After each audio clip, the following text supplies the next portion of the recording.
The Senate is not in a quorum. Sorry. Okay, thank you. The senator is recognized. I'd like to, please inform me when 10 minutes has expired. Thank you. Mr. President, I rise tonight to let the military know that we may have a short night in the Senate, but you're going to have better days ahead. This whole exercise for me is about you. It's about those who've been fighting this war for the last 17 years. It's about stopping the madness created by the Congress in 2011. What we did in 2011 was come up with a budget proposal called sequestration, that if we could not find a bipartisan path forward to cut $1.2 trillion from the federal budget over a decade, we would punish the military by taking $600 billion out of the military and $600 billion out of non-defense spending and leave entitlements alone where the money's at. Nobody thought it would happen. It was a penalty clause in the Budget Control Act to make sure that the super committee would act responsibly. Well, guess what? They didn't. No use blaming them over everybody else. The bottom line is we couldn't reach a budget agreement.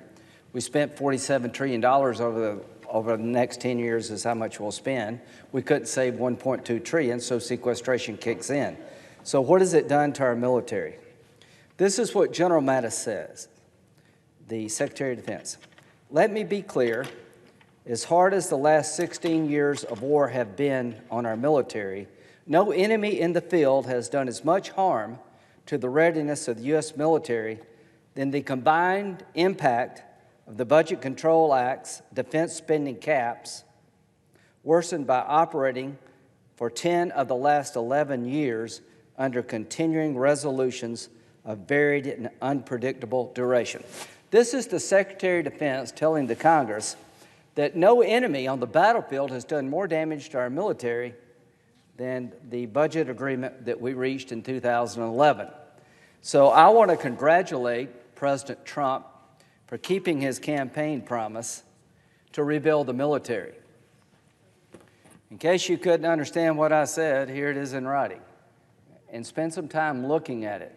This is one of the most respected warriors of his generation, who's now Secretary of Defense, telling the Congress to end the madness. And tonight, we're going to end the madness. If we have to lose some sleep, we're going to end the madness. We're going to spend $160 billion over the next 2 years rebuilding a military that has been in decline since 2011. How bad is it? It's terrible. If you don't believe me, just listen to what our commanders say. The Navy is about 60% of the F-18s in the Navy aren't able to fly. We've lost more people in training accidents than we've lost on the battlefield. If you ask every military commander, they will tell you that sequestration has done a lot of damage when it comes to our military readiness. So this $160 billion infusion of cash is much needed. And when you talk about deficits, here's what I can tell you. We're spending GDP-wise at the lowest level on defense really since World War II when you look at GDP spending on defense. It's been above 4, close to 5% of GDP. We're in 3.5 range. So when I hear Senator Paul say we've doubled the defense budget compared to GDP spending on defense, we're in the low end. What's happened since 2011? This is the way the world has turned out since we passed sequestration through the Budget Control Act. The Syrian civil war came about, the collapse of Libya, the rise of ISIL, the invasion of the Ukraine and the annexation of Crimea by Russia. China is building islands over land claimed by others. Yemen is falling apart. North Korea is pressing toward the capability to hit the homeland with a nuclear-tipped missile. We've had cyber attacks come from North Korea. The bottom line, since 2011, all hell has broke loose, and we've been standing around here looking at each other instead of listening to our commanders. President Trump has listened. President Trump is behind this budget agreement. 2 years of funding to rebuild the military at a time they need every dollar they can get. So, as to the deficits, yes, it bothers me But here's what I can tell the public without any hesitation. You can eliminate the Department of Defense, and you're not going to change the debt situation long-term for the country. 2/3 of the debt is driven by mandatory spending and interest on the debt itself. Medicare, Medicaid, Social Security are entitlement programs that are growing in a tremendous fashion because the baby boomers are retiring en masse. We have less workers and all these trust funds are failing. That's what drives the debt, not military spending. 1/3 of the federal budget is discretionary spending. Out of that 1/3 comes the military, and it's about 50% of the 1/3. All I can say is that I want to applaud Senator McConnell and Senator Schumer for reaching an agreement. The non-defense spending is about $160-something billion. Now, what does that mean? That helps the FBI. The FBI, without this infusion of cash, will have less agents in 2018 than we did in 2013. Now, they're on the front line of defending the nation as much as anybody else. Department of Homeland Security, the CIA, the National Security Administration, the CIA, all of these non-defense agencies have a defense role, and they will benefit from this budget agreement. Sequestration did not get us out of debt. Fixing sequestration is not going to add to the debt in any serious way. Every Republican voted for the tax cuts because we believe that the $1.5 trillion will be made up by economic growth and then some, and I think we're more right than wrong about that. When it comes to defense spending, Republicans and Democrats have finally listened to this statement by General Mattis, and all of us came together behind our president to increase defense spending in a fashion relevant to the need. To those who believe that the military is well funded, you're not listening to anybody in the military. You haven't spent any time out in the field.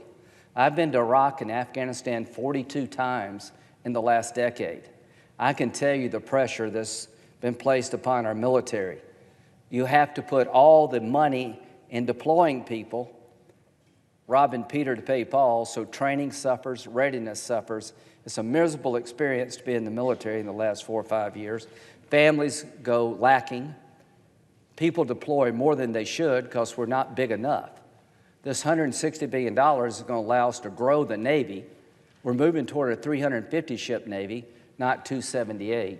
We've got the smallest Navy since 1915. The smallest Army since 1940 is where we're headed under sequestration. This turns it around. So President Trump, thank you for keeping your promise to rebuild our military. To Senator Schumer and McConnell, thank you for working together and getting us on track to rebuild the military and help some accounts that need help outside the military.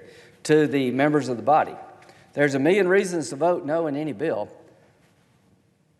Well, I respect how you vote. I just don't know how you go to the military and explain your vote if you vote no. How do you tell those in uniform who are getting by under incredible, difficult conditions because they don't have the money to train and be ready? They're in a hot war. What do you tell them? Well, I voted no because this and that. You know, the deficit and debt are a problem. Senator Paul, to his great credit, is willing to reform entitlements. I've worked with him and Senator Lee to reform Medicare and do something about Social Security to keep these programs from going broke. So I will compliment Senator Paul. He is a man of great political courage when it comes to taking on hard issues like entitlement reform. But when it comes to the military, I could not be more different. He's holding us up. He has every right to do so. I just want to let our soldiers know and all their families that we're going to wait him out, that you're not the reason we're in debt. The money we're giving you, you take gladly. There'll be a small pay raise in here, but Senator Paul's solution to raising pay for the military is to withdraw from Afghanistan. I've not heard one general tell me that we can leave Afghanistan safely. That day will come, but we're nowhere near that day. And all I can tell the public is the last time we took our eye off Afghanistan, we got 9/11. I don't know how much money we spent after 9/11. We lost 3,000 Americans almost, based on 19 people willing to kill themselves, and they took 3,000 of us with them. Just think what would happen if we left too soon. We're not going to do that again. Never again. So I trust our military leadership. I'm proud of my Commander-in-Chief, President Trump, for giving them the ability to fight the war. The gloves are now off. They just need the resources to take the fight to the enemy and turn it around, because what happens over there matters here.